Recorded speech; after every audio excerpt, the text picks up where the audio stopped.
করার প্রস্তুতি নিয়েছে মিশরের সেনাবাহিনী।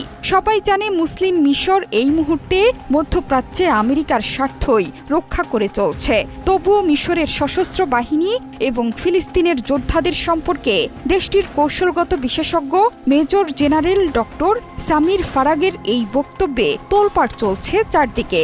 শনিবার সাদা এল বালাদ টিভিতে প্রচারিত মিশরীয় টকশো আলা মাসৌলিটিতে দেশটিতে চলমান উত্তেজনা এবং সামরিক বাহিনীর সতর্ক অবস্থানের কথা উল্লেখ করেন দেশের কৌশলগত বিশেষজ্ঞ সামির ফারাগ।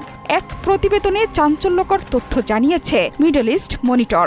গাজায় যখন তীব্র আগ্রাসন চালাচ্ছে ইসরায়েল, ঠিক তখনই পার্শ্ববর্তী মিশর থেকে এলো চাঞ্চল্যকর এই যুদ্ধের বার্তা।